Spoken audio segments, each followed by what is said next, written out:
Halo Sobat Tani, Assalamualaikum warahmatullahi wabarakatuh. Selamat sore teman-teman, ini sudah jam 6 sore. Nah, mumpung hari libur ini, kita seperti biasanya melakukan cek-cek tilik-tilik kebun.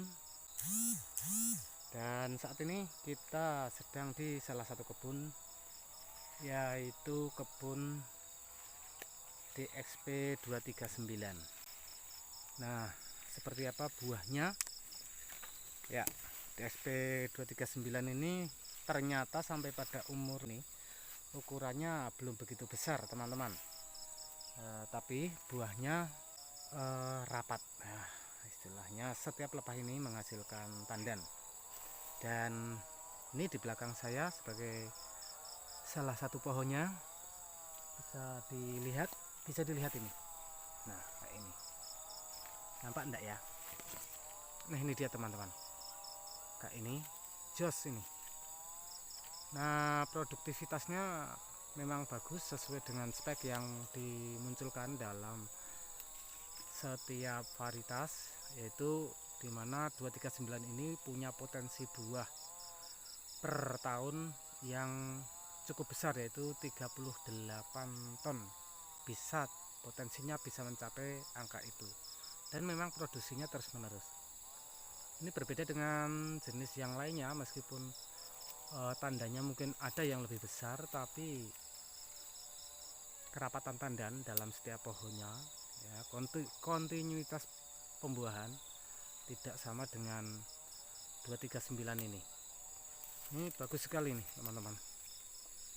Jadi ini kita juga bisa lihatkan yang lainnya teman-teman. Jadi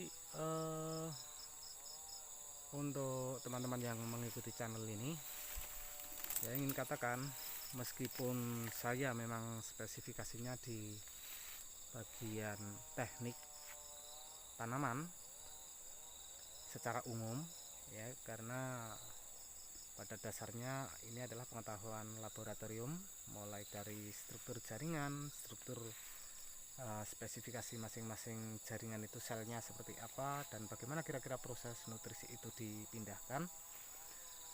Namun dalam bertani kelapa sawit ini tidak semudah yang kita bayangkan. Ternyata harus ada keseimbangan antara pengetahuan mengenai teknik budidaya dengan pengetahuan mengenai manajemen atau keterampilan manajemen. Sambil jalan ya, kita lihat yang lainnya.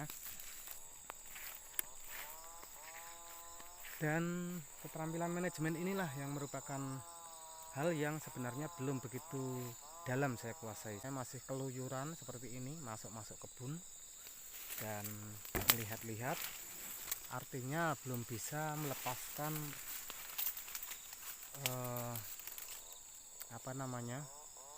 pengelolaan kebun ini 100% ke orang lain. Tidak bisa mempercayakan seperti itu, sehingga kita harus sibuk-sibuk keluar masuk kebun. Jadi untuk teman-teman yang punya pengalaman dan juga membuat channel berbagi, silahkan dibagi. Saya juga ingin belajar bagaimana memanajemen perkebunan kelapa sawit ini. Kalaupun kebun kita bertambah dan semakin luas, bagaimana mengatur supaya kita itu lebih enak, bukan semakin repot saja ya, malah keliling-keliling sana sini, harus nengok sana, harus nengok sini, seperti itu. Jadi ini yang merupakan kelemahan saya mengenai teknik. Insya Allah teman Gusi yang saya rasa cukup memenuhi spesifikasi. Nah, ini sudah berapa pohon tadi kita tengok, teman-teman bisa lihat kayak gini buahnya ya. Kita tengok sebelahnya sana.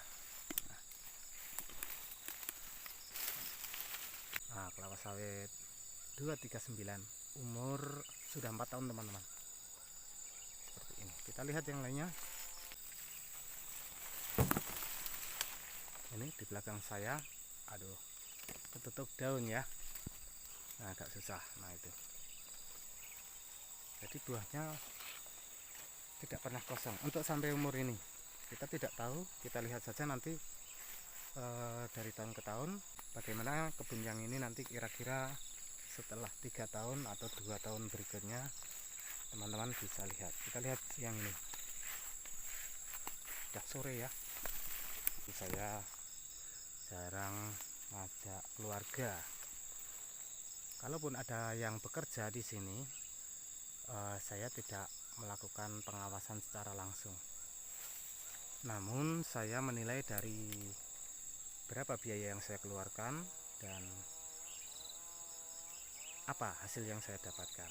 Dari situ tingkat kepercayaan saya terhadap pekerja yang dipekerjakan ini bisa saya pertahankan atau saya alihkan ke tenaga kerja yang lainnya. Tuh teman-teman, untuk sementara sudah cukup sore. Bahwasanya sebagai petani kelapa sawit ada 2